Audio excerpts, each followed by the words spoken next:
If you're the type of person to never work hard at school and instead work hard on yourself, then this video is for you.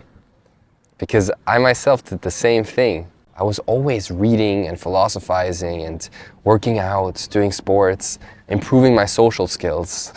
For me, and even with this, when the circumstances didn't allow me to improve myself because I had to go to school, I had certain obligations, I would make the best of it, and I would call going to school practicing social skills. And I would literally try everything out. Like, I would go talk to people, say the most random stuff, say funny stuff, say weird stuff, try to teach them things. And I would teach a lot of things that I would learn. Every time I tested one of those new personal development trends, like cold showers or Wim Hof breathing techniques or anything, I would share it to my friends, and I would be like, yo, this is what it's doing to me. This is how it feels. Like, this is awesome. You should try it as well.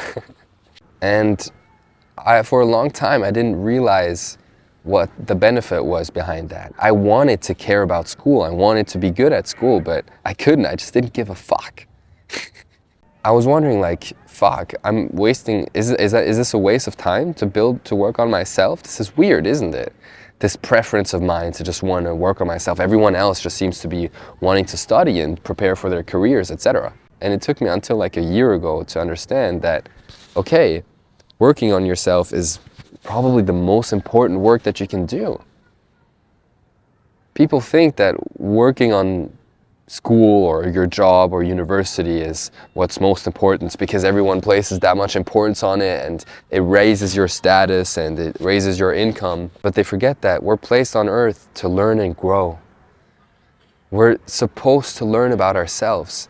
And even forgetting about all of this spiritual stuff, the more you get to know yourself by messing around at school, in your free time, trying out all the sports, all the business ideas, all the techniques, all the hobbies, you get to know yourself. You get to know what you want to do. And that's the most important work, because people spend their life working on something they don't even care about. They work towards something they don't even know why. Yeah, I guess there's a financial incentive. Yeah, I guess there's an egoic, status-driven incentive. Fair enough.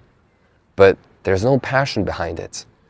They're working in something that they don't give a fuck about because they didn't take the 5 minutes out of their days to read a little bit about how to get to know yourself. They didn't spend 5 minutes meditating in their free time. I don't know, they don't have to do the personal development stuff, but just getting to know yourself. Instead of distracting yourself and going partying all the time and following the crowd. And I know that most people aren't meant for this intense spiritual path of getting to know yourself and changing the earth and increasing your frequency and all that, but I think that a couple of those people that are placed on earth to increase the earth's frequency by getting to know themselves and following their own pendulum instead of those of others and the institutions imposed onto you, they get carried away a little bit too much by the other pendulums, by working at school or working for their jobs, studying at university. And they forget that, yeah, fuck, man, life, you're really here on earth to transform some stuff, to transform yourself. Not to be an accountant, I'm sorry, but not to be an accountant. Maybe some people are really meant to be an accountant, but I doubt that most people who are accountants are really meant to be accountants. There's a reason why so many of us love to travel, love to discover ourselves, love to consume social media and be inspired by what people have to say. Because we ourselves want to do that. You yourself, if you watch these kinds of videos, you definitely want to either build your own business or make your own videos or your own personal brand or write your own stuff, but definitely want to pursue some sort of interest of yours and make it your career. I can tell you that. And especially if you're the kind of person to have fucked around next to school and next to university and just messed around and trying to discover all the businesses that you can create, all the hobbies that you can do, all the people and girls that you can hang out with, then you're definitely made to follow your own pendulum. And it's weird because there are so few career choices that match what we kind of feel inside. It took me like such a long time to understand that this feeling that I had of wanting to do a whole lot of things, kind of wanting to do YouTube, kind of wanting to be self-employed, kind of making my own clothing brand, traveling, learning different languages, that's all the same. It's just wanting to do whatever the fuck I want to do and being free. And there's no career choice, conventional career choice that allows you to do that. It's your own path that you need to follow, and most likely it includes monetizing some sort of hobby of yours, or creating a business, or creating a personal brand, because those are like the modern day formats for you to be able to be as free as possible, I guess. Maybe there are even better ways that I'm not aware of. But those are those that I'm pursuing.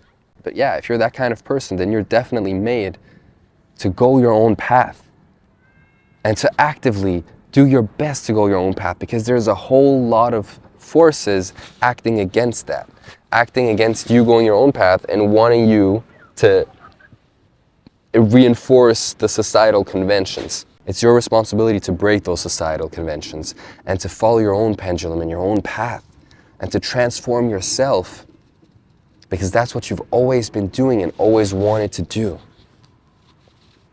Thanks for watching.